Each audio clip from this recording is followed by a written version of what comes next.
আসসালামু আলাইকুম। এটিএন বাংলার গ্রামগঞ্জের খবরে সবাইকে স্বাগত জানাচ্ছি আমি ওয়াহিবা রাইয়ান। শুরুতেই বিআরবি কেবলস সংবাদ শিরোনাম। কারো দলীয় স্বার্থ বাস্তবায়ন করা অন্তর্বর্তী সরকারের কাজ নয়, তারেক রহমান। ফ্যাসিবাদী শক্তির গুপ্ত বাহিনীকে রুখতে মাঠে থাকবে বিএনপি। গাজীপুরের টঙ্গীতে তুলার গুদামে আগুন, ফায়ার সার্ভিসের 8টি ইউনিটে 1.5 ঘণ্টার চেষ্টায় নিয়ন্ত্রণে, ব্যাপক ক্ষয়ক্ষতির আশঙ্কা। মাদারীপুরে মনোনয়ন স্থগিত, বিএনপির প্রার্থী কামাল মোল্লার পক্ষে বিপক্ষে চলছে পাল্টাপাল্টি কর্মসূচি, শিবচরে থমথমে পরিস্থিতি। প্রথমবারের মতো কুমিল্লা বিশ্ববিদ্যালয়ে হতে যাচ্ছে ছাত্র সংসদ নির্বাচন, গঠনতন্ত্রের খসড়া প্রকাশ, ক্যাম্পাসে বইছে ভোটের আমেজ। এবং পাবনায় আধুনিক টার্মিনাল কমপ্লেক্স সহ নগর বাড়ি বন্দর উদ্বোধন, বাণিজ্য সম্প্রসারণ ও অর্থনৈতিক প্রবৃদ্ধিতে গুরুত্বপূর্ণ ভূমিকা রাখবে বন্দর, বলছে সংশ্লিষ্টরা। শুনছিলেন বিআরবি কেবল সংবাদ শিরোনাম, এখন বিস্তারিত। কারো দলীয় স্বার্থ বাস্তবায়ন করা অন্তর্বর্তী সরকারের কাজ নয় বলে মন্তব্য করেছেন বিএনপির ভারপ্রাপ্ত চেয়ারম্যান তারেক রহমান। রাজধানীর ফার্মগেটে কৃষিবিদ ইনস্টিটিউট মিলনায়তনে মাতুয়া বহুজন সমাজ ঐক্য জোট আয়োজিত হিন্দু প্রতিনিধি সম্মেলনে তিনি এসব কথা বলেন। তিনি বলেন, ফ্যাসিবাদী শক্তির গুপ্ত বাহিনীকে রুখতে মাঠে থাকবে বিএনপি।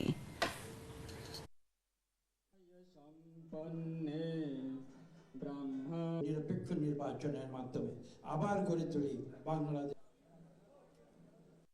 ফ্যাসিবাদ মুক্ত বাংলাদেশে একটি জনগণের ভোটের মাধ্যমে জনগণের প্রতি দায়বদ্ধ, জনগণের কাছে জবাবদিহিমূলক একটি গণতান্ত্রিক সরকার প্রতিষ্ঠাই বর্তমান অন্তর্বর্তীকালীন সরকারের অন্যতম প্রধান কর্তব্য।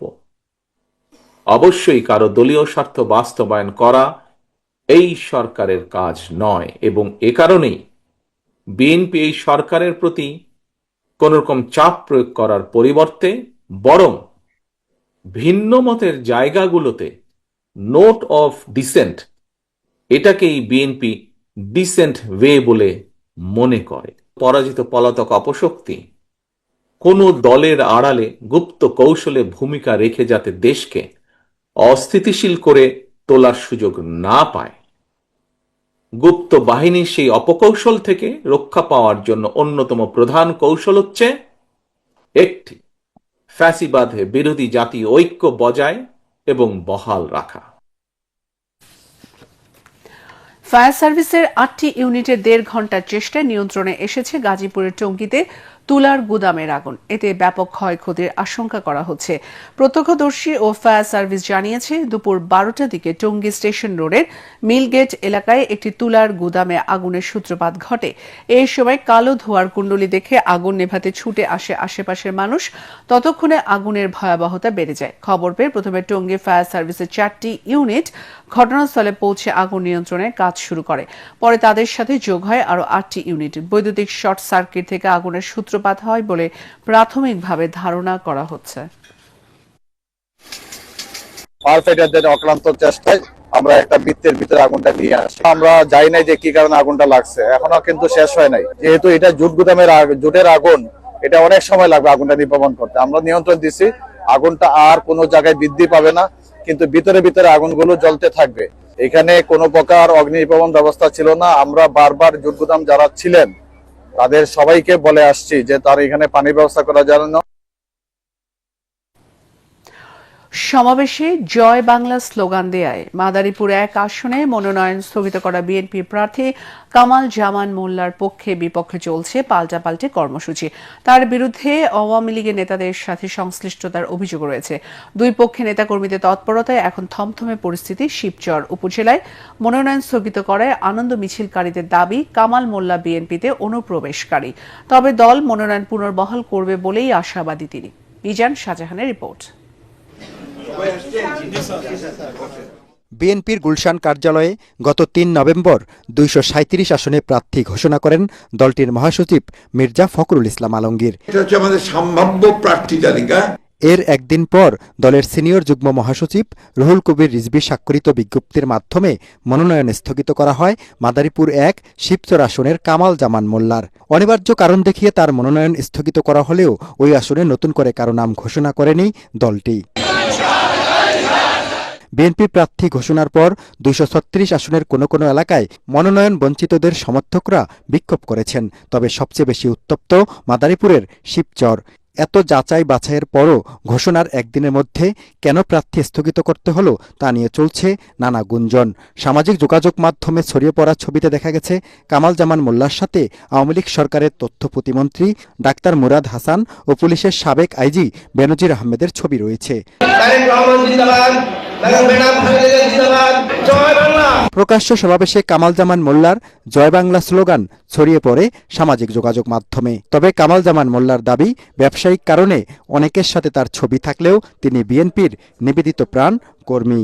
জিয়া রহমানের আদর্শের বিশ্বাসী, আমি কাজে বিশ্বাসী।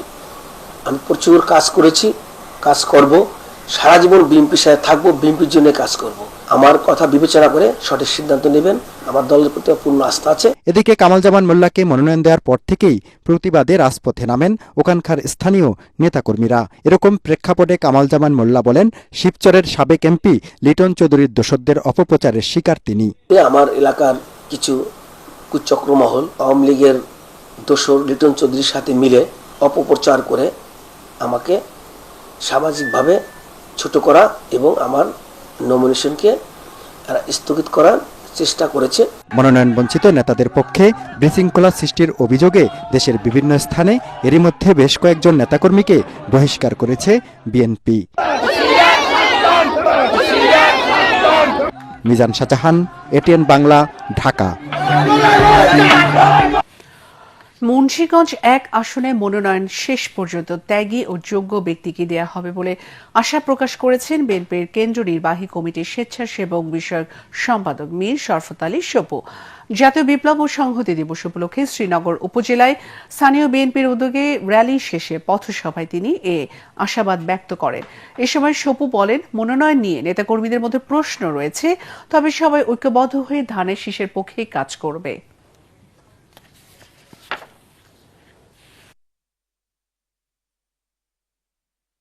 যারে নিয়ে অর্থ এলাকার অনেক প্রশ্ন আছে, সেই জনকে নমিনেশনের ব্যাপারে কিছু প্রশ্ন রয়েছে নেতা কর্মীদের মধ্যে।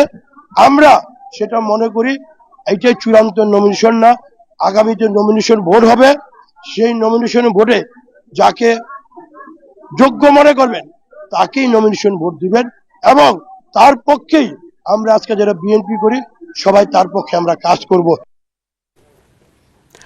2 দিনের সফরে এখন নিজ জেলা পাবনায় রাষ্ট্রপতি মোহাম্মদ শাহাবুদ্দিন।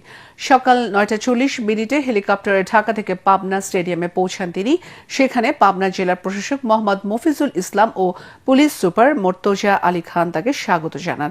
পরে সার্কিট হাউসে রাষ্ট্রপতিকে দেওয়া হয় গার্ড অফ অনার। বেলা 11টায় পাবনা সদরের আরিফপুর কবরস্থানে মা বাবার কবর জিয়ারত করেন তিনি।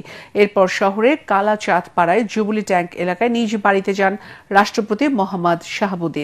সার্কিট হাউসে রাত্রি যাপন শেষে আগামীকাল সকালে তার ঢাকায় ফেরার কথা রয়েছে।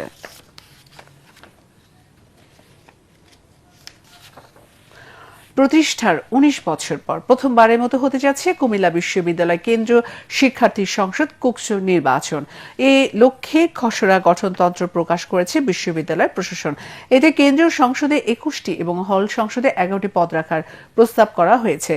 গঠনতন্ত্রের খসড়া প্রস্তাবের পর থেকেই ক্যাম্পাসে বইছে ভোটের আমেজ। কুমিল্লা প্রতিনিধি খায়রুল হাসান মানিকের পাঠানো তথ্য ও ছবিতে আরও জানাচ্ছেন আশিকুর রহমান।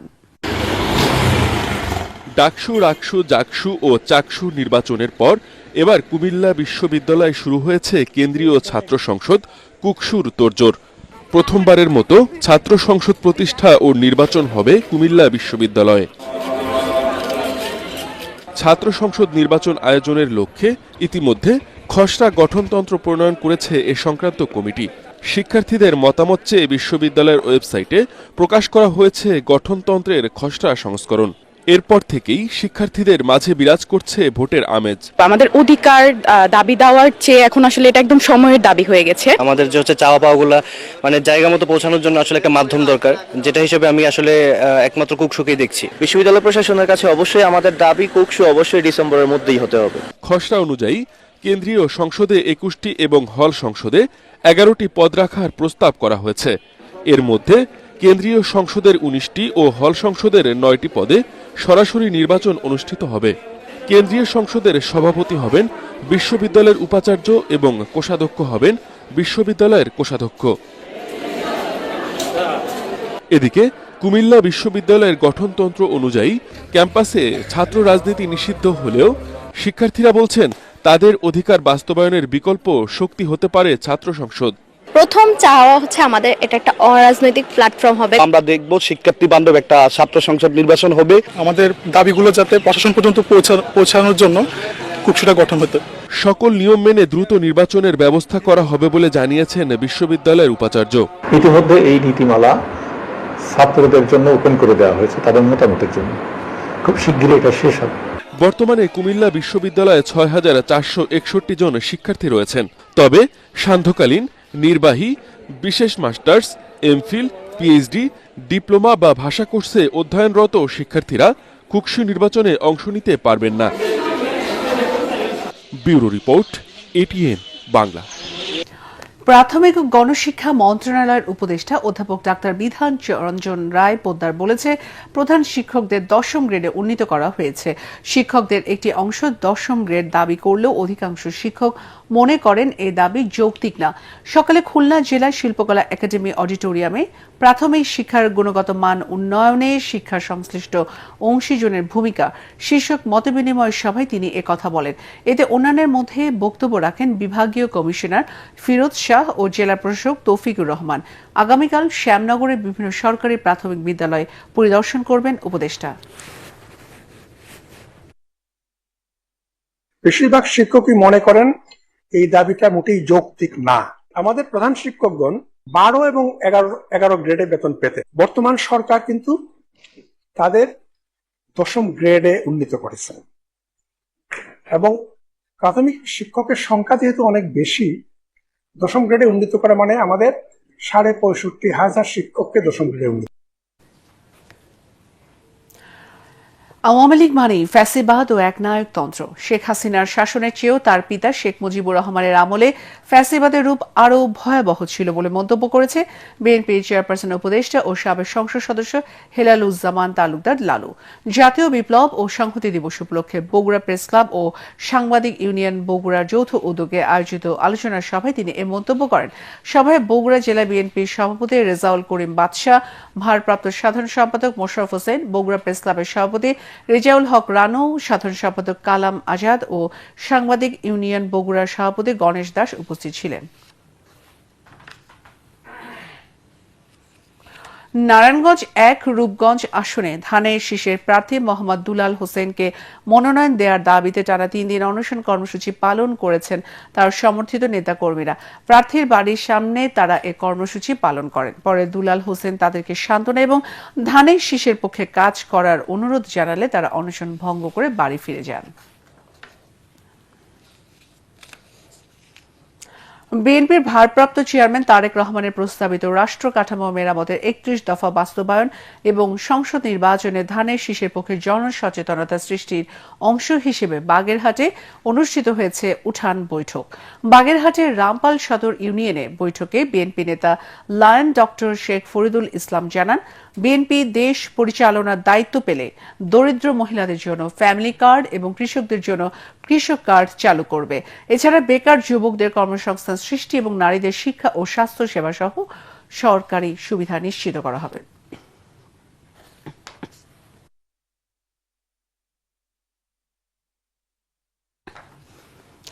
পাবনায় আধুনিক টার্মিনাল কমপ্লেক্স সহ নগরবাড়ি নৌ বন্দর উদ্বোধন করা হয়েছে। সকালে নগরবাড়িতে সর্বাধুনিক সুযোগ সুবিধা সম্বলিত এই বন্দরের উদ্বোধন করেন নৌ পরিবহন মন্ত্রণালয়ের উপদেষ্টা অবসরপ্রাপ্ত brigadier general doctor Sakhawat Hossain. BIWT এর চেয়ারম্যান আরিফ মোস্তফা সহ নৌ পরিবহন মন্ত্রণালয়ের কর্মকর্তারা এ সময় উপস্থিত ছিলেন। 557 কোটি টাকা ব্যয়ে 36 একরের জায়গায় নির্মিত নগরবাড়ি নৌবন্দরের আধুনিক টার্মিনাল ব্যবহারের মাধ্যমে মালামাল লোড আনলোডের বাৎসরিক সক্ষমতা দাঁড়াবে 20,000 টনে, যা এ অঞ্চলে বাণিজ্য সম্প্রসারণ ও অর্থনৈতিক প্রবৃদ্ধিতে গুরুত্বপূর্ণ ভূমিকা রাখবে বলে জানান সংশ্লিষ্টরা।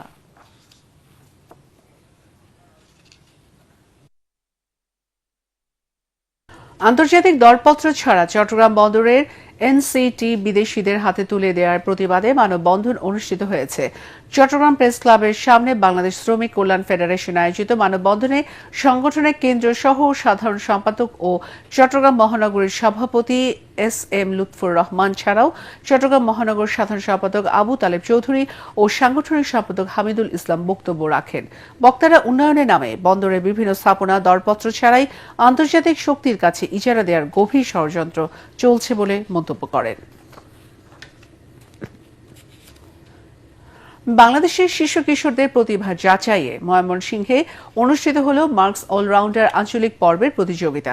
মার্কস অলরাউন্ডার দেখাও যত প্রতিভা তোমার, এই প্রতিবাদে নগরীর জেলা স্কুলে সকালে এর উদ্বোধন করা হয়। উদ্বোধন করেন স্কুলের প্রধান শিক্ষক আব্দুস সালাম। নগরীর কয়েকটি স্কুল সহ জেলার গফরগাঁও, মুক্তাগাছা, ফুলবাড়িয়া, ত্রিশাল ও ভালুকা উপজেলার বিভিন্ন স্কুলের শিক্ষার্থীরা এতে অংশ নেয়। প্রতিযোগিতার চূড়ান্ত পর্বে বিজয়ী 3 শিক্ষার্থী 15 লাখ টাকার শিক্ষাবৃত্তি ও বিভিন্ন পর্যায়ের বিজয়ীরা পাবে 1 কোটি টাকারও বেশি উপহার ও শিক্ষাবৃত্তি। এছাড়াও জাতীয় পর্যায়ে 3টি গ্রুপের চ্যাম্পিয়নদের শিক্ষা প্রতিষ্ঠান একটি করে কম্পিউটার পাবে। এসো দেশ বদলাই, পৃথিবী বদলাই, প্রবাসীর অধিকার আমাদের অঙ্গীকার, বৈষম্যহীন বাংলাদেশ আমাদের সবার, এই স্লোগানকে সামনে রেখে কিশোরগঞ্জে তারুণের উৎসব উদযাপিত হয়েছে। সকালে কিশোরগঞ্জ কারিগরি প্রশিক্ষণ কেন্দ্রে আয়োজিত অনুষ্ঠানে প্রধান অতিথি ছিলেন জেলা প্রশাসক ফৌজিয়া খান। এই সময় তিনি উৎসবের মাধ্যমে তরুণদের মধ্যে ঐক্য, সহযোগিতা ও আত্মকর্মসংস্থানের ধারণা ছড়িয়ে দেওয়ার আহ্বান জানান। অতিরিক্ত জেলা প্রশাসক মেজবা রহমত ও প্রতিষ্ঠানের অধ্যক্ষ মোহাম্মদ জাবেদ রহিম সহ শিক্ষক ও শিক্ষার্থীরা অনুষ্ঠানে বক্তব্য রাখেন।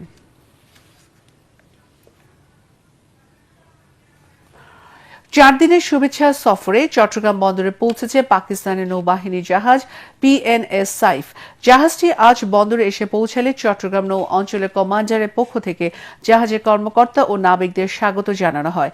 এই সময় বাংলাদেশ নৌবাহিনীর সুসজ্জিত বাদক দল রীতি অনুযায়ী ব্যান্ড পরিবেশন করে। বাংলাদেশে নিযুক্ত পাকিস্তানের হাইকমিশনের প্রতিনিধি সহ নৌবাহিনীর স্থানীয় উচ্চ পর্যায়ের কর্মকর্তারা উপস্থিত ছিলেন। এর আগে জাহাজটি বাংলাদেশের জল সীমায় পৌঁছালে বাংলাদেশ নৌবাহিনী জাহাজ বানৌজার স্বাধীনতা তাদের অভ্যর্থনা জানায়। শুভেচ্ছা সফর শেষে 12 নভেম্বর বাংলাদেশ ত্যাগ করবে পাকিস্তান নৌবাহিনী জাহাজ পিএনএস সাইফ।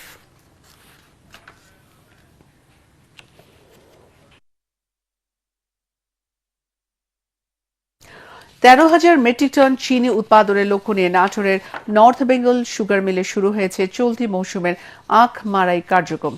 শুক্রবার মিলের ডোঙ্গায় আখ ফেলে মাড়াই কার্যক্রমে উদ্বোধন করে শিল্প মন্ত্রণালয়ের সচিব ওবায়দুর রহমান। এই সময় অতিরিক্ত সচিব মোহাম্মদ নুরুজ্জামান, চিনি ও খাদ্য শিল্প কর্পোরেশনের চেয়ারম্যান রাশিদুল হাসান এবং চিনিকলের এমডি ফরিদ হোসেন ভুইয়া সহ অন্যান্যরা উপস্থিত ছিলেন। মিল কর্তৃপক্ষ জানায় চলতি মৌসুমে 126 দিনে নর্থ বেঙ্গল সুগার মিলে 2 লাখ মেট্রিক টন আখ মাড়াই করা হবে।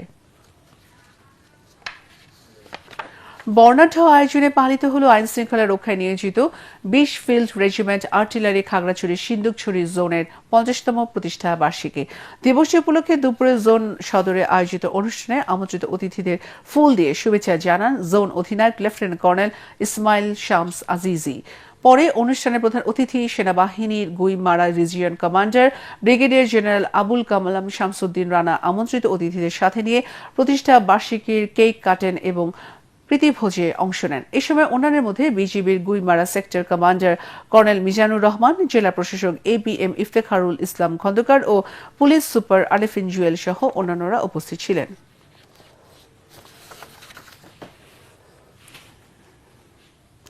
পরবর্তী সংবাদ দেখার আমন্ত্রণ জানিয়ে এখনকার মতো শেষ করছি। এটিএন বাংলা সংবাদ ইউটিউবে দেখতে ব্রাউজ করুন, youtube/এটিএন বাংলা নিউজ। ধন্যবাদ।